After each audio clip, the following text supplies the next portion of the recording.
കൃഷ്ണശാലിനിയുടെ ഇന്നത്തെ എപ്പിസോഡിൽ താഴേക്ക് വരുന്ന ശാലിനി എന്താ പ്രീതി സത്യാമ്മയെ കുഞ്ഞെന്താ കരയുന്നതെന്നൊക്കെ ചോദിക്കുകയാണ്. അന്നേരം ശാലിനി നീ എന്തിനാ ഇങ്ങോട്ട് വന്നത്, കുഞ്ഞിൻ്റെ കാര്യമൊക്കെ ഞങ്ങൾ നോക്കിക്കോളാം, റൂമിലേക്ക് ചെല്ലെന്ന് സത്യഭാമ പറയുകയാണ്. ഇല്ല ഞാൻ എടുക്കാം എന്നും പറഞ്ഞ് ശാലിനി കുഞ്ഞിനെ എടുക്കാനായിട്ട് തുടങ്ങുമ്പോൾ പ്രീതി വേണ്ട നീ റൂമിലേക്ക് ചെല്ലെന്നൊക്കെ പറഞ്ഞ് തടയുന്നുണ്ട്. പക്ഷേ കുഞ്ഞങ്ങ് നിർത്താതെ കരയുന്നത് കാണുമ്പോൾ ശാലിനിക്ക് തിരികെ പോകാനായിട്ട് മനസ്സ് അനുവദിക്കുന്നില്ല. തുടർന്ന് സത്യാമ്മയുടെ കയ്യിൽ നിന്നും ശാലിനി കുഞ്ഞിനെ വാങ്ങുകയാണ്. കുറേ നേരം കുഞ്ഞിനെ അങ്ങോട്ടും ഇങ്ങോട്ടും കൊണ്ട് നടക്കുമ്പോൾ കുഞ്ഞ് കരച്ചിൽ നിർത്തുകയും ശാലിനിയുടെ തോളിൽ കിടന്ന് അങ്ങ് ഉറങ്ങുകയാണ്. ഇതേസമയം റൂമിലിരിക്കുന്ന വിഷ്ണു ആണെങ്കിൽ അങ്ങ് ശാലിനിയെ കാത്തിരിക്കുകയാണ്. ശാലിനിയെക്കുറിച്ചുള്ള നല്ല നല്ല ഓർമ്മകളൊക്കെ ഓർത്ത് അങ്ങനെ വിഷ്ണു അങ്ങ് സ്വപ്നം കണ്ടിരിക്കുകയാണ്. ഇതേസമയം ശാലിനി താരാട്ട് പാട്ടൊക്കെ പാടി കുഞ്ഞിനെ ഉറക്കുന്നത് സന്തോഷത്തോടു കൂടി ഭാമയും പ്രീതിയും ഒക്കെ അങ്ങ് നോക്കിയിരിക്കുകയാണ്. കുറേ കഴിഞ്ഞതിന് ശേഷം താ ശാലിനി കുഞ്ഞിനെ ഞാൻ എടുത്തോളാമെന്ന് പ്രീതി പറയുമ്പോൾ വേണ്ട പ്രീതി കുഞ്ഞ് നല്ലോണം ഉറങ്ങട്ടെ, കൈമാറിയാൽ ചിലപ്പോൾ ഉണരും എന്ന് പറഞ്ഞ് ശാലിനി വീണ്ടും അങ്ങോട്ടും ഇങ്ങോട്ടും കൊണ്ട് നടക്കുകയാണ്. ഇതൊക്കെ സുസ്മിത ആ സ്റ്റെയറിൻ്റെ മുകളിൽ നിന്ന് ഇതെല്ലാം കാണുന്നുണ്ട്. ഇതേസമയം അകത്ത് റൂമിലിരിക്കുന്ന വിഷ്ണു ആണെങ്കിൽ അവിടെ ബെഡിൽ കിടന്ന തലേനെ എടുത്ത് ഇങ്ങനെ ചേർത്ത് പിടിച്ചിട്ട് ശാലിനിയെക്കുറിച്ചൊക്കെ ഓർത്തുകൊണ്ട് തലയിണയിലേക്ക് ഇങ്ങനെ മുഖം അമർത്തുകയാണ്. അന്നേരം എന്തോ ഒരു സ്മെല്ല് വന്നതുപോലെ ഒന്നുകൂടി വിഷ്ണു സ്മെല്ല് മണപ്പിച്ച് നോക്കുകയാണ്. അന്നേരം കൊള്ളാമല്ലോ സ്പ്രേ എന്ന് പറഞ്ഞ് വീണ്ടും വീണ്ടും വിഷ്ണു ആ സുസ്മിത സ്പ്രേ അടിച്ച തലോണം എടുത്തങ്ങ് മണപ്പിക്കുകയാണ്. തുടർന്ന് കുറേ നേരം അങ്ങനെ ഇരിക്കുമ്പോൾ വിഷ്ണു അങ്ങനെ ഉറക്കം വരുന്നുണ്ട്. കുറേ നേരം കോട്ടുവായൊക്കെ ഇട്ടിട്ട് വീണ്ടും വീണ്ടും കണ്ണൊക്കെ തുറന്ന് ശാലിനി പ്രതീക്ഷിച്ച് വിഷ്ണു ഇരിക്കുകയാണ്. അങ്ങനെ കുറേ നേരം ഇരിക്കുന്ന വിഷ്ണു കുറച്ച് കഴിയുമ്പോഴത്തേക്ക് ഇരുന്നങ്ങ് ഉറങ്ങുകയാണ്. അന്നേരം സുസ്മിത ആകെ ടെൻഷനിലാണ്. ഇവൾക്ക് എന്താണ് ബോധം കെടാത്തത്, ആവശ്യത്തിൽ ഇതിന് സ്പ്രേ ഞാൻ അടിച്ചല്ലോ, ഇനിയിപ്പോൾ വിഷ്ണുവേട്ടൻ ഉറങ്ങിക്കാണുമോ എന്നും പറഞ്ഞ് വാതിൽക്കലേക്ക് നോക്കുമ്പോൾ ഡോറ് തുറന്നു കിടക്കുന്നതാണ് കാണുന്നത്. ഇനി അങ്ങോട്ട് പോയി നോക്കിയാലോ എന്നൊക്കെ സുസ്മിത ചിന്തിച്ച് നിൽക്കുന്നുണ്ട്. ഇതേസമയം കുഞ്ഞിനെ പ്രീതി അങ്ങ് വാങ്ങുകയാണ്. എന്നിട്ട് പറയുന്നുണ്ട് ഞങ്ങൾ രണ്ടുപേരും കൂടി പഠിച്ച പണി 18 നോക്കിയിട്ടും ഇവൾ ഉറങ്ങിയില്ല, നീ എന്ത് മന്ത്രമാണ് പ്രയോഗിച്ചതെന്ന് ചോദിക്കുകയാണ്.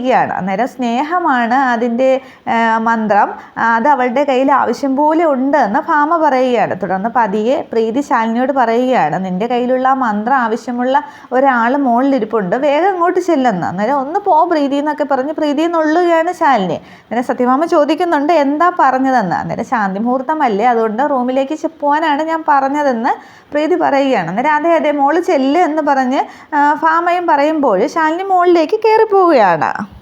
തുടർന്ന് ശാലിനി അങ്ങ് പോകുന്നത് കാണുമ്പോൾ ഭാമ ശാലിനിയെ നോക്കി പ്രീതിയോടായി പറയുന്നുണ്ട് പാവമാണ് ഈ കുട്ടികളെ ഇത്രയും നാൾ കാത്തിരിക്കേണ്ടായിരുന്നു, ഞാൻ കാരണമല്ലേ ഇങ്ങനെയൊക്കെ സംഭവിച്ചതെന്ന് പറഞ്ഞ് ഭാമ സങ്കടപ്പെടുന്നുണ്ട്. തുടർന്ന് ശാലിനി തിരികെ അങ്ങ് റൂമിലേക്ക് കയറി പോകുന്നത് കണ്ട് സുസ്മിത അങ്ങ് ആകെ ടെൻഷനിലാണ്. ശാലിനി അകത്തേക്ക് കയറി ഡോറും ക്ലോസ് ചെയ്യുന്നുണ്ട്. തുടർന്ന് സുസ്മിത റൂമിൻ്റെ അടുത്തേക്ക് വന്നിട്ട് ചെവിയൊക്കെ വെച്ച് ശബ്ദമൊക്കെ ശ്രദ്ധിക്കുകയാണ്. എന്നിട്ട് ഒന്നും കേൾക്കാൻ പറ്റുന്നില്ലല്ലോ എന്ന് പറഞ്ഞ് വാതിലൊന്ന് തുറക്കാൻ ശ്രമിച്ചിട്ട് അല്ലെങ്കിൽ വേണ്ടാന്ന് പറഞ്ഞ് ആ സ്പ്രേയുമായിട്ട് താഴേക്ക് ഇറങ്ങി വരികയാണ്. കയ്യിൽ സ്പ്രേ ഉണ്ട്. തുടർന്ന് ആ സ്പ്രേ എടുത്ത് ഇങ്ങനെ നോക്കിയിട്ട് ഞാനൊരു ആനയെ മയക്കാനുള്ള സ്പ്രേ അടിച്ചല്ലോ, ഇവരെന്താ ബോധം കിടാത്തത് എന്ന് ചിന്തിച്ചിട്ട് ആ സ്പ്രേ അവിടെ മേശപ്പുറത്ത് വെച്ചിട്ട് അഞ്ജലി ഫോൺ വിളിക്കുകയാണ്. എന്നിട്ട് ചോദിക്കുന്നുണ്ട് നീ എന്ത് പണ്ടാരമാണ് എനിക്ക് സ്പ്രേ എന്നും പറഞ്ഞ് തന്നത്, അത് ഉപയോഗിച്ചിട്ട് യാതൊരു അനക്കവും ഇല്ല, മയങ്ങുന്നില്ല എന്നൊക്കെ പറയുകയാണ്. അന്നേരം അഞ്ജലി പറയുന്നുണ്ട് എടി ക്ഷമിക്കണം, നിനക്ക് സ്പ്രേ തന്നപ്പോൾ എനിക്കത് മാറിപ്പോയതാണ്, ഇത് ഉറക്കാനുള്ള സ്പ്രേ അല്ല, ഇത് ഉണർത്താനുള്ള സ്പ്രേ ആണ്, നിനക്ക് മനസ്സിലായോ എന്നൊക്കെ ചോദിക്കുകയാണ്. അന്നേരം ഒന്നും മനസ്സിലാവാതെ സുസ്മിത കേൾക്കുമ്പോൾ എന്താ തെളിച്ച് പറയുകയാണ്. അന്നേരം ഇത് ഹണിമൂണിന് പോകുന്ന കപ്പിൾസിനൊക്കെ കൊടുക്കുന്നതാണ്, ആണും പെണ്ണും തമ്മിൽ പ്രേമം കൂടുതലേ ഉള്ളൂ, ഈ സ്പ്രേ അടിച്ചാൽ നിനക്ക് ഞാൻ പറയുന്നത് മനസ്സിലായില്ലേ എന്നൊക്കെ ചോദിക്കുമ്പോഴാണ് സുസ്മിതയ്ക്ക് സംഗതി മനസ്സിലാകുന്നത്. എന്നിട്ട് പറയുന്നുണ്ട് നീയും രോഹിത്തും തമ്മിൽ ഉള്ള പ്രശ്നമൊക്കെ മാറിയോ, എങ്കിൽ നിനക്കത് ഉപകാരപ്പെടും, ഞാൻ ന്യൂലി മാരീഡ് ആവുന്ന കപ്പിൾസിനൊക്കെ ഇത് കൊടുക്കാറുണ്ട്, അതാണോ സോറി ഡി എന്നൊക്കെ പറയുമ്പോൾ അഞ്ജലിയുടെ സംസാരത്തിൽ ആകെ അങ്ങ് ദേഷ്യം വരികയാണ് സുസ്മിതയ്ക്ക്. അന്നേരം സുസ്മിതയുടെ പണി അവിടെ ഏൽക്കുന്നില്ല. അന്നേരം ദേഷ്യത്തോടു കൂടി സുസ്മിത ഫോണൊക്കെ വലിച്ചെറിയുന്നുണ്ട്. അതേസമയം റൂമിലേക്ക് ശാലിനി ചെല്ലുമ്പോൾ വിഷ്ണു ഇങ്ങനെ ഉറങ്ങുകയാണ്. തുടർന്ന് വിഷ്ണുവിനെ ഇങ്ങനെ തൊടുമ്പോൾ വിഷ്ണു പെട്ടെന്ന് ഞെട്ടി ഉണരുന്നുണ്ട്. എന്താണെന്നും പറഞ്ഞിങ്ങനെ ചോദിക്കുകയാണ്. അന്നേരം മോൾ ഉറങ്ങിയോ എന്നും വിഷ്ണു ചോദിക്കുന്നുണ്ട്. അന്നേരം ഉറങ്ങിയെന്ന് പറയുന്നുണ്ട്. തുടർന്ന് വിഷ്ണുവേട്ടൻ ഉറങ്ങിയോ എന്ന് ചോദിക്കുകയാണ്. അന്നേരം ഇല്ല ഞാൻ ഉറങ്ങിയൊന്നുമില്ല, ഈ സ്പ്രേയുടെ ഗന്ധത്തിലേ ഞാനങ്ങ് ഓർത്തിരുന്നതാണ് എന്ന് പറഞ്ഞ് ശാലിനി വിഷ്ണു ഇങ്ങനെ പരസ്പരം നോക്കുകയാണ്. ശാലിനിക്ക് അങ്ങ് ആകെ നാണം വന്ന് നിൽക്കുകയാണ്.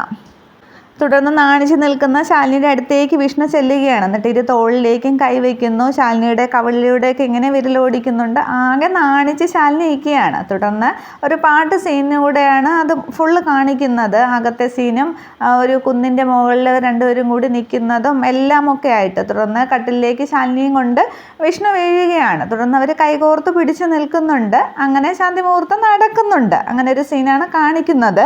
അതേസമയം ആകെ ദേഷ്യത്തിൽ താഴെ ാണ് സുസ്മിത. കൂടെ മുകളിലേക്ക് ഇങ്ങനെ വിഷ്ണുവിൻ്റെ റൂമിലേക്ക് നോക്കുന്നുമുണ്ട്. എന്തായാലും സുസ്മിതയുടെ പണി ഏറ്റില്ല. വിഷ്ണുവിൻ്റെയും ശാലിനിയുടെയും ശാന്തി മുഹൂർത്തം നടക്കുക തന്നെ എന്തായാലും ചെയ്തിട്ടുണ്ട്. തുടർന്ന് കാണിക്കുന്നത് പിറ്റേന്ന് രാവിലെയാണ്. ശാലിനി നല്ല കുളിച്ച് റെഡിയായി തലയിൽ തോർത്തൊക്കെ ആയിട്ട് വിഷ്ണുവിൻ്റെ റൂമിലേക്ക് വരികയാണ്. വിഷ്ണു കിടന്നങ്ങ് ഉറങ്ങുകയാണ്. തുടർന്ന് കുങ്കുമച്ചെപ്പൊക്കെ എടുത്ത് ശാലിനി സിന്ദൂരമൊക്കെ എടുത്ത് നെറ്റിയിലിടുന്നുണ്ട്. കൂടെ ഉറങ്ങുന്ന വിഷ്ണുവിനെയും നോക്കുന്നുണ്ട്. എന്നിട്ട് വിഷ്ണുവിൻ്റെ അടുത്തേക്ക് കട്ടിലിൽ ചെന്നിരുന്നിട്ട് വിഷ്ണുവിൻ്റെ കാല് തൊട്ട് വന്നിക്കുകയാണ്. അന്നേരമാണ് വിഷ്ണു ഉണരുന്നത്. എന്താന്നിങ്ങനെ വിഷ്ണു ചോദിക്കുമ്പോൾ പതി പ്രത്യക്ഷ ദൈവം എന്നാണ് അമ്മ പറഞ്ഞു പഠിപ്പിച്ചത്. മാതാപിതാ ഗുരു ദൈവം എന്നൊക്കെയാണ്. പക്ഷേ അവസാനം വരെ കൂടെ ഉണ്ടാകുന്നത് പതിയായിരിക്കും എന്നിങ്ങനെ ശാലിനി പറയുമ്പോൾ അയ്യേ അങ്ങനെയൊന്നുമല്ല, യഥാർത്ഥത്തിൽ സതിയല്ലേ പ്രത്യക്ഷ ദൈവം എന്ന് ചോദിക്കുകയാണ്. അന്നേരം ഭാര്യയാണോ ദൈവമായിട്ട് പൂജിക്കേണ്ടത് എന്നിങ്ങനെ ശാലിനി ചോദിക്കുമ്പോൾ പിന്നെ സംശയം എന്താണ്, ഭർത്താവിൻ്റെ കൂടെ ചിതയിൽ ചാടി മരിക്കാൻ പോയ സതിയല്ലേ യഥാർത്ഥത്തിൽ പ്രത്യക്ഷത്തിൽ ദൈവമായിട്ട് വരുന്നത്. ഒരു പെണ്ണ് തന്നെയാണ് ലോകത്തിലെ ഏറ്റവും വലുത്. ആദ്യം അവൾ കുറേ കാലം അച്ഛൻ്റെയും അമ്മയുടെയും കൂടെയൊക്കെ ജീവിക്കും. പിന്നീട് ഒരു പരിചയമില്ലാത്ത ചുറ്റുപാടിലേക്ക് ഭർത്താവിൻ്റെ കൂടെ ഭർത്താവിൻ്റെ അച്ഛനെയും അമ്മയും ഒക്കെ സ്വന്തം അച്ഛനും അമ്മയായിട്ട് കരുതി അവരുടെ വീട്ടിലേക്ക് വന്ന് താമസിക്കും. പിന്നെ വെച്ചുണ്ടാക്കണം, അവരുടെ കാര്യങ്ങൾ മൊത്തം നോക്കണം, കുട്ടികളായി പിന്നെ ജോലി ഉണ്ടെങ്കിൽ അത് പറയുകയും വേണ്ട, അതൊരു ബാധ്യതയായിട്ട് കൊണ്ടു നടക്കും. അപ്പോൾ പിന്നെ ഈ ജീവിതകാലം മുഴുവൻ ശരീരവും മനസ്സും ഒക്കെ ഭർത്താവിന് വേണ്ടി ബലിയർപ്പിക്കുന്ന സ്ത്രീയല്ലേ നല്ലത്, ഇനി പ്രത്യക്ഷ ദൈവം ഭാര്യയല്ലേ എന്നിങ്ങനെ വിഷ്ണു ചോദിക്കുകയാണ്. വിഷ്ണു പറയുന്ന കാര്യങ്ങളൊക്കെ അതീവ ശ്രദ്ധയോടെയും സ്നേഹത്തോടെയും ഒക്കെ ശാലിനി അങ്ങ് കേട്ടുകൊണ്ടിരിക്കുകയാണ്. തുടർന്ന് ശാലിനി വീണ്ടും അങ്ങനെ മിണ്ടാതിരിക്കുമ്പോൾ വിഷ്ണു പറയുന്നുണ്ട്, ഈ ഭാര്യയും ഭർത്താവിനെയൊക്കെ എന്തിനാണോ വേറെ കാണുന്നത്, രണ്ടുപേരെ ഒന്നിച്ച് കണ്ടൂടെ, ഈ അർദ്ധനാരീശ്വര സങ്കല്പം എന്ന് കേട്ടിട്ടില്ലേ, ഒന്നില്ലാതെ മറ്റൊന്ന് എന്നൊക്കെ അങ്ങ് വിഷ്ണു വാദോരാതെ സംസാരിക്കുമ്പോൾ ശാലിനി അങ്ങ് സ്നേഹത്തോടു കൂടി വിഷ്ണുവിനെ നോക്കിയിരിക്കുകയാണ്. അന്നേരം എന്താണെന്ന് ചോദിക്കുമ്പോൾ അല്ല, ഞാൻ ഇത്രയും സ്നേഹമുള്ളൊരു പുരുഷനെ ഭർത്താവായിട്ട് കിട്ടാനായിട്ട് മുൻ ജന്മത്തിൽ എന്ത് പുണ്യമാണ് ചെയ്തത് വിഷ്ണുട്ടാന്നും പറഞ്ഞ് ഇങ്ങനെ ശാലിനി നിൽക്കുമ്പോൾ അതൊക്കെ പോട്ടെ, എൻ്റെ അടുത്തേക്ക് വന്നേന്നും പറഞ്ഞ് ശാലിനിയെ പിടിച്ച് നീക്കി വിഷ്ണു അടുത്തേക്ക് ഇരിക്കുകയാണ്. അന്നേരം എനിക്ക് ജോലിയുണ്ട്, ഞാൻ പോകണമെന്നും പറഞ്ഞ് ശാലിനി പോകാൻ തുടങ്ങുമ്പോൾ നിൽക്കെന്നും പറഞ്ഞ് ശാലിനി അങ്ങ് വട്ടം ചുറ്റി ചേർത്ത് വിഷ്ണു പിടിക്കുന്നുണ്ട്. അന്നേരം എന്താന്നിങ്ങനെ ശാലിനി ചോദിക്കുകയാണ്. അന്നേരം എനിക്ക് ഒരുപാട് ജോലിയുണ്ട്, അച്ഛന് കാപ്പി കൊടുക്കണം, സത്യാമ്മയ്ക്ക് ഇന്നെന്തോ വ്രതമാണ്, ജലപാനം മാത്രമേ ഉള്ളൂ, പിന്നെ പ്രീതിക്ക് ഹെൽത്ത് ഡ്രിങ്ക് കൊടുക്കണം, അർജുനേട്ടന് ഓട്സ്, പിന്നെ നമ്മുടെ വാവയ്ക്ക് എന്നൊക്കെ പറഞ്ഞ് ശാലിനി പറയാൻ തുടങ്ങുമ്പോൾ ഓ മതി താൻ പൊയ്ക്കോ എന്ന് പറയുകയാണ്. അന്നേരം ശാലിനി വീണ്ടും പോകുന്നുണ്ടാകുമ്പോൾ ഒരു മിനിറ്റ് എന്നും പറഞ്ഞ് വീണ്ടും പിടിച്ച് ചേർത്ത് നിർത്തുകയാണ്. എന്നിട്ട് പറയുന്നുണ്ട്, ശാലിനിയുടെ കവിളിലൊക്കെ ഇങ്ങനെ വിരലോടിച്ചിട്ട് വിഷ്ണു പറയുകയാണ്, എന്നും ഇങ്ങനെ ജോലിയുടെ കാര്യം പറഞ്ഞ് തടി തപ്പാനൊന്നും നോക്കണ്ട, പിന്നെ ഞാനൊന്ന് തന്നോട്ടെ എന്നും പറഞ്ഞ് ശാലിനി ഇങ്ങനെ ഉമ്മ വയ്ക്കാൻ പോകുമ്പോൾ ഒന്ന് അവിടെ നിന്ന് വേഗം പോയി കുളിച്ച് റെഡിയാവ്, ഞാൻ ചായ എടുക്കാമെന്ന് പറഞ്ഞിട്ട് വിഷ്ണുവിനെ തട്ടി മാറ്റിയിട്ട് ശാലിനി അങ്ങ് ഓടിപ്പോവുകയാണ്. തുടർന്ന് കട്ടിലേക്ക് ഇരുന്ന വിഷ്ണു അങ്ങ് തലേദിവസത്തെ ഹാങ് ഓവർ തന്നെയാണ്. കുറേ നേരമൊക്കെ കണ്ണടച്ച് ഞെളിപിരിയൊക്കെ കൊണ്ട ശേഷം ഇങ്ങനെ കഴുത്തിൽ ശ്രദ്ധിക്കുമ്പോഴും മാല കാണുന്നില്ല. തുടർന്ന് ചുറ്റും നോക്കുമ്പോൾ കട്ടിലിൽ ഇങ്ങനെ മാല തൂക്കിയിട്ടിരിക്കുന്ന കാണുന്നുണ്ട്. തുടർന്ന് അതെടുത്ത് വിഷ്ണു കണ്ണാടിയുടെ മുമ്പിലേക്ക് വന്നിട്ട് തലയൊക്കെ ഇങ്ങനെ കൈയൊക്കെ വെച്ച് കോതിയിട്ട് ദൈവമേന്നും പറഞ്ഞ് ആ മാല അങ്ങ് കഴുത്തിലേക്ക് ഇടുന്നുണ്ട്. എന്നിട്ട് കലക്കി ഇട്ടോ എന്നൊക്കെ കണ്ണാടി നോക്കി പറഞ്ഞിട്ട് ഫ്ലൈയിങ് കിസ്സൊക്കെ കണ്ണാടിയിലേക്ക് തനിക്ക് തന്നെയായിട്ട് വിഷ്ണു കൊടുക്കുകയാണ്. എന്നിട്ട് വിഷ്ണു ആകെ അങ്ങ് സന്തോഷത്തിലാണ്. ഇന്ന് കുടുംബശ്രീയുടെ മഹാ എപ്പിസോഡാണ്. 2 പാർട്ടായിട്ടാണ്, അരമണിക്കൂർ വീതം 1 മണിക്കൂറുണ്ട്. ഇത് രണ്ടാമത്തെ ഭാഗത്തിലാണ്. അത് പ്രീതി കുഞ്ഞിനെയും കൊണ്ട് ശാരദാമ്മയുടെ വീട്ടിലേക്ക് വരികയാണ്. ശാരികയും ശ്യാമയും ഇതുവരെ കുഞ്ഞിനെ കണ്ടിട്ടില്ലല്ലോ, കാണിക്കാനായിട്ട്. തുടർന്ന് പ്രീതിയും കുഞ്ഞിനെയും കാണുമ്പോൾ അവരാകെ സന്തോഷത്തിലാണ്. കുഞ്ഞിനെ മാറി മാറി എടുക്കുന്നുണ്ട്, താലോലിക്കുകയൊക്കെ ചെയ്യുകയാണ്. തുടർന്ന് ആരതി എടുത്തുകൊണ്ട് വരാം, ആദ്യമായിട്ട് വീട്ടിൽ വന്നതല്ലേ എന്നൊക്കെ ശാരദാമ്മ പറയുമ്പോൾ ഞങ്ങൾ പെട്ടെന്ന് പോവും, എന്തോ ജന്മനക്ഷത്ര പൂജ ബാക്കിയുണ്ടെന്ന് അച്ഛൻ പറഞ്ഞു, അതുകൊണ്ട് വീട് നീട്ടാൻ നിൽക്കാൻ പാടില്ല എന്നൊക്കെ പ്രീതി പറയുമ്പോൾ സാരമില്ല ആദ്യമായിട്ട് വന്നതല്ലേ എന്നും പറഞ്ഞ് ശാരദാമ്മ ആരതി തട്ടം എടുത്തുകൊണ്ട് വന്ന് പ്രീതിക്കും കുഞ്ഞിനും ആരതി ഒഴിയുകയാണ്. തുടർന്ന് ആരതി ഒഴിഞ്ഞ അവസാനത്തെ കറക്കം എത്തുമ്പോൾ ശാരദാമ്മയുടെ കയ്യിൽ നിന്നും ആ ആരതി തട്ടം അങ്ങ് തെറിച്ച് താഴെ വീഴുകയാണ്. അന്നേരം ശാരദാമ്മ ആകെ അങ്ങ് പരിഭ്രമിക്കുന്നുണ്ട്. അന്നേരം അമ്മയെ സൂക്ഷിക്കണ്ടേ, കുഞ്ഞിന് ദേഹത്തെങ്ങാനും വീണെങ്കിലോ എന്നൊക്കെ ശാരിയെ ചോദിക്കുകയാണ്. അന്നേരവും ശാരദാമ്മ ആ ഒരു ഷോക്കിൽ നിൽക്കുകയാണ്. എന്തോ അപശകുനം എന്നതുപോലെ നിൽക്കുമ്പോൾ ആരോ എൻ്റെ കൈ പിടിച്ചതുപോലെ എൻ്റെ കയ്യിൽ നിന്ന് വീണു എന്നൊക്കെ പറഞ്ഞ് ശാരദാമ്മ ആകെ അങ്ങ് വെപ്രാളത്തിലാണ്. അന്നേരം ശാരിക പറയുന്നുണ്ട്, ഇനി ആദ്യം പിടിച്ച് പുതിയ കഥയൊന്നും ഉണ്ടാക്കണ്ട, ഇതൊക്കെ യാദൃച്ഛികമായിട്ട് സംഭവിക്കുന്നതാണ് എന്ന് പറഞ്ഞ് ശ്യാമ കുഞ്ഞിനെയും കൊണ്ട് പോവുകയാണ്. തുടർന്ന് പ്രീതിയും പറയുന്നുണ്ട്, ശാരദാമ്മ ഇതൊന്നും കാര്യമാക്കണ്ടെന്നും പറഞ്ഞ് പ്രീതിയും ഒക്കെ അകത്തേക്ക് പോവുകയാണ്. പക്ഷെ ആകെ ടെൻഷനിലാണ് ശാരദാമ്മ. പ്രാർത്ഥിക്കുകയൊക്കെ ചെയ്യുന്നുണ്ട്, ഞങ്ങളെ കുഞ്ഞിനെ കാത്തോളണേ, ഞങ്ങളെല്ലാവരെയും കാത്തോളണേ എന്നൊക്കെ ശാരദാമ്മ പ്രാർത്ഥിക്കുന്നുണ്ട്. തുടർന്ന് കാണിക്കുന്നത് സത്യഭാമയുടെ വീട്ടിലേക്ക് മുമ്പ് അമ്പലത്തിലിരുന്ന ഒരു സിദ്ധൻ എത്തുകയാണ്. അന്നേരം സത്യഭാമ പൂജാമുറിയിൽ പ്രാർത്ഥനയിലാണ്. അന്നേരം വടിയൊക്കെ കയ്യിൽ കുത്തി വരുന്ന ആ സിദ്ധൻ മുറ്റത്തേക്ക് എത്തിയിട്ട് തറയിൽ ഇങ്ങനെ നിലത്തിങ്ങനെ 2-3 അടി അടിച്ചിട്ട് സത്യഭാമയെന്ന് വിളിക്കുകയാണ്. അന്നേരം ഭാമ അത് ആദ്യം ശ്രദ്ധിക്കുന്നില്ല. തുടർന്ന് ഒന്നുകൂടി സത്യഭാമയെന്ന് വിളിക്കുമ്പോൾ ഭാമ ശ്രദ്ധിക്കുകയാണ്. അന്നേരം രാഘവൻ നായർ ആരാന്നും പറഞ്ഞ് പിള്ളയോടൊപ്പം പുറത്തേക്ക് വരുന്നുണ്ട്. അന്നേരം സിദ്ധനോ അകത്തേക്ക് വരാമെന്ന് പറയുമ്പോൾ കർമ്മബന്ധങ്ങളും സുഖ സൗകര്യങ്ങളും ഒക്കെ ഉപേക്ഷിച്ചവന് സ്വീകരണവും അസ്വീകരണവും ഒക്കെ മുഖ്യമാണ് എന്നിങ്ങനെ പറയുമ്പോൾ പിള്ള രാഘവൻ നായർ ഉമ്മറത്തേക്ക് ഇറക്കുകയാണ്. അന്നേരം എന്താ വന്നത്, ഒരു വ്യാഴവട്ടക്കാലത്തിൽ ഒരിക്കൽ അമ്പലത്തിൽ എല്ലാവർക്കും ദർശനമൊക്കെ കൊടുക്കാറുണ്ട് എന്നറിയാം, വരാൻ പോകുന്ന ദുരന്തങ്ങളെക്കുറിച്ചൊക്കെ പ്രവചിക്കും, പക്ഷേ ഇങ്ങനെ ഒരു വരവിനെ കുറിച്ച് കേട്ടിട്ടില്ല, എന്താ വന്നതെന്നിങ്ങനെ രാഘവൻ നായർ തിരക്കുകയാണ്. അന്നേരം വരേണ്ടി വന്നു എന്നിങ്ങനെ സിദ്ധം പറയുന്നുണ്ട്. അന്നേരം ഭാമയും പുറത്തേക്ക് വരുന്നുണ്ട്. ഈ ബഹളമൊക്കെ കേട്ടുകൊണ്ട് വിഷ്ണുവും ശാലിനിയും പൊന്നിയും സുസ്മിതയും ഒക്കെ എത്തുകയാണ്. അന്നേരം എന്താ ഇവിടേക്ക് വന്നത് എന്നിങ്ങനെ ഭാമ തിരിക്കുമ്പോൾ വരേണ്ടി വന്നു, പിന്നെ ഈ വീട്ടിലെ കാറ്റിന്, ഈ വീട്ടിന് ചുറ്റുമുള്ള കാറ്റിൽ ഒരു മരണത്തിൻ്റെ ഗന്ധമുണ്ട്, മരണം അതിവിടെ സംഭവിക്കും എന്നിങ്ങനെ ആ സിദ്ധം പറയുകയാണ്. അതിനു മുമ്പേ തിന്മയെക്കുറിച്ചും നന്മയെക്കുറിച്ചും ഒക്കെ വാതോരാതെ സിദ്ധം പറയുന്നുണ്ട്. അന്നേരം മനസ്സിലായില്ല എന്നിങ്ങനെ ഭാമ പറയുമ്പോഴാണ് മരണം സംഭവിക്കുമെന്ന് പറയുന്നത്. അന്നേരം എല്ലാവരും ഇങ്ങനെ അന്തം വിട്ട് നിൽക്കുകയാണ്. സുസ്മിതയും അന്തം വിട്ട് നിൽക്കുന്നുണ്ട്.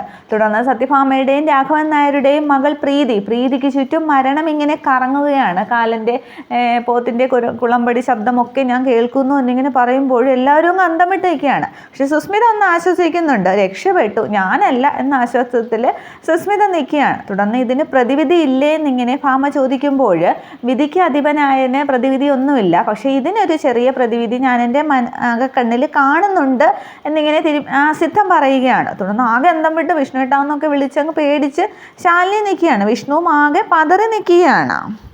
തുടർന്ന് ആ സിദ്ധം പറയുകയാണ്, ഞാൻ ജപിച്ചു തരുന്ന യന്ത്രം കുഞ്ഞിൻ്റെ അമ്മ പഞ്ചകൈലാസത്തിലെ ശിവക്ഷേത്രത്തിൽ നിക്ഷേപിക്കണമെന്ന്. അന്നേരം പഞ്ചകൈലാസം എന്നിങ്ങനെ സത്യഭാമ പറയുമ്പോൾ അതങ്ങ് ഹിമാലയത്തിലാണ്, പക്ഷെ അതിൻ്റെ ഒരു പ്രതിച്ഛായ കേരളത്തിലുണ്ട് എന്ന് പറഞ്ഞിട്ട് ആ ക്ഷേത്രത്തെക്കുറിച്ച് സിദ്ധം പറയുകയാണ്. എന്നിട്ട് പൗർണമി തലേന്ന് കുഞ്ഞിനോടൊപ്പം കുഞ്ഞിൻ്റെ അമ്മ തന്നെ അത് ശിവക്ഷേത്രത്തിൽ സമർപ്പിക്കണം. പൗർണമി രാവിൻ്റെ അന്ന് ശിവൻ്റെ സമക്ഷത്തിൽ അതുണ്ടായിരിക്കുകയും വേണം. പിറ്റേന്ന് മധ്യാഹ്ന പൂജ കഴിഞ്ഞ് തൊഴുമ്പോൾ പിന്നെ യാതൊന്നും പേടിക്കാനില്ല എന്നിങ്ങനെ പറയുമ്പോഴാണ് എല്ലാവർക്കും ഒന്ന് ശ്വാസം നേരെ വീഴുന്നത്.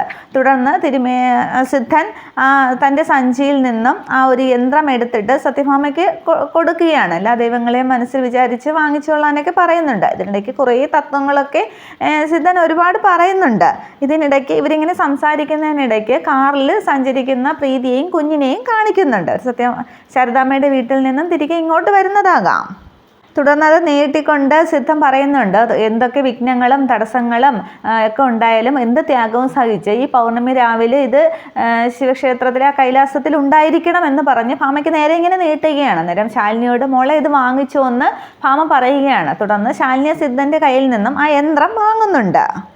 ഓർമ്മയുണ്ടാകണം, പ്രീതിയുടെ ജീവനാണ് ഇതിനുള്ളിൽ എന്ന് സിദ്ധൻ മുന്നറിയിപ്പ് നൽകുന്നുണ്ട് ശാലിനിക്ക്. അന്നേരം അതെല്ലാം ശാലിനി സമ്മതിക്കുകയാണ്. ഇതേസമയം സുസ്മിത എന്തൊക്കെയോ പ്ലാനിലാണ്. ഇനി ഈ യാത്ര മുടക്കാനുള്ള പ്ലാനായിരിക്കും സുസ്മിതയുടെ അടുത്ത പദ്ധതി.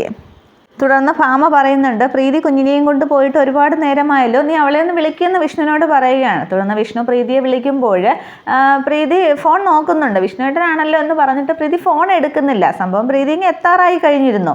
നേരം എടുക്കുന്നില്ലെങ്കിൽ ഒന്നുകൂടി വിളിക്കുമെന്ന് രാഘവൻ നായർ പറയുമ്പോൾ വിഷ്ണു ഒന്നുകൂടി ഡയൽ ചെയ്യുമ്പോഴേക്കും പ്രീതി വരുന്ന വണ്ടി അങ്ങ് അവർ മുറ്റത്തെത്തി കഴിഞ്ഞിരുന്നു. തുടർന്ന് കാറിൽ നിന്ന് ഇറങ്ങുമ്പോൾ പ്രീതിയോട് ഭാമയങ്ങ് ദേഷ്യപ്പെടുകയാണ്. വിളിച്ചാൽ നീ എന്താ ഫോൺ എടുക്കാത്തത്, മനുഷ്യനെ എങ്ങനെ പേടിപ്പിക്കാനായിട്ടെന്ന് പറഞ്ഞ് കുഞ്ഞിനെ അങ്ങ് വാങ്ങുകയാണ്. അന്നേരം ഞാനിവിടെ നിന്ന് പോയിട്ട് ഇത്തിരി നേരമല്ലേ ആയുള്ളൂ, ഒരു അരമണിക്കൂർ താമസിച്ചപ്പോൾ ഇത്രയ്ക്ക് ആദ്യം എന്തിനാ, ഞാൻ ആദ്യമായിട്ടല്ലല്ലോ ഇവിടെ നിന്ന് പോകുന്നത്, പിന്നെ ഞാൻ എത്താറായി കഴിഞ്ഞു, എന്താ സംഭവിച്ചത് എന്നിങ്ങനെ പറഞ്ഞ് എല്ലാവരെയും നോക്കുകയാണ്. അന്നേരം വിഷ്ണുവിൻ്റെയും ശാലിനിയുടെയും മുഖമൊക്കെ ആകെ അങ്ങ് ഒരു കരഞ്ഞ അവസ്ഥയിലാണ്. ഭാമയും അതേ അവസ്ഥയിൽ നിൽക്കുകയാണ്. തുടർന്ന് രാഘവൻ നായർ ചോദിക്കുന്നുണ്ട്, നിനക്ക് കുഴപ്പമൊന്നുമില്ലല്ലോ, കുഞ്ഞിനും കുഴപ്പമൊന്നുമില്ലല്ലോ എന്നൊക്കെ ചോദിക്കുകയാണ്. അതിന് എന്ത് കുഴപ്പം എന്നൊക്കെ പറഞ്ഞ് പ്രീതി എല്ലാവരെയും നോക്കുകയാണ്. എന്താ സംഭവിച്ചതെന്നൊക്കെ ചോദിക്കുമ്പോൾ അർജുൻ കൂടി വരട്ടെ എന്നിട്ട് പറയാമെന്ന് പറയുന്നുണ്ട് രാഘവൻ നായർ. തുടർന്ന് കുഞ്ഞിനെയും കൊണ്ട് അകത്ത് പോകുന്ന ഭാമയോട് പറയുമ്പോൾ പ്രീതിയും വിളിച്ചുകൊണ്ട് ഭാമ അങ്ങ് അകത്തേക്ക് പോവുകയാണ്. നേരവും ആകെ ടെൻഷനിൽ സിദ്ധം കൊടുത്ത ആ ചുവന്നൊരു പട്ടിൽ സിദ്ധം ജപിച്ചു കൊടുത്ത ആ യന്ത്രവും പിടിച്ചുകൊണ്ടങ്ങ് ടെൻഷൻ നിൽക്കുകയാണ് ശാലിനി. അതേപോലെ ആ അവസ്ഥയിൽ തന്നെയാണ് വിഷ്ണുവും. തുടർന്ന് എല്ലാവരും അങ്ങ് അകത്തേക്ക് പോയ ശേഷം പക്ഷെ മുറ്റത്ത് തന്നെ സുസ്മിത എന്തോ അങ്ങ് മനസ്സിലൊക്കെ ആലോചിച്ച് പ്ലാൻ ചെയ്ത് അങ്ങ് മുഖം അങ്ങ് ദേഷ്യം പോലെ നിൽക്കുകയാണ്. അന്നേരം അത് രാഘവൻ നായർ ശ്രദ്ധിക്കുന്നുണ്ട്. തുടർന്ന് രാഘവൻ നായരെ ശ്രദ്ധിച്ചു എന്ന് സുസ്മിതയ്ക്ക് മനസ്സിലാകുമ്പോൾ സുസ്മിതയും അങ്ങ് അകത്തേക്ക് പോവുകയാണ്. തുടർന്ന് സുസ്മിതയെ നന്നായിട്ട് രാഘവൻ നായർ ശ്രദ്ധിക്കുകയാണ്. ഇനി അവൾ എന്തെങ്കിലും പണിയൊപ്പിക്കുമെന്ന് രാഘവൻ നായർക്ക് തോന്നിക്കാണാം. തുടർന്ന് രാഘവൻ നായരും അങ്ങനെ സിദ്ധം പറഞ്ഞ കാര്യങ്ങളുമൊക്കെ ഓർത്ത് അവിടെ തന്നെ ഇരിക്കുന്നുണ്ട്. ഇത്രയുമാണ് മഹാ എപ്പിസോഡിൻ്റെ 2ാം ഭാഗവും. Okay, thank you.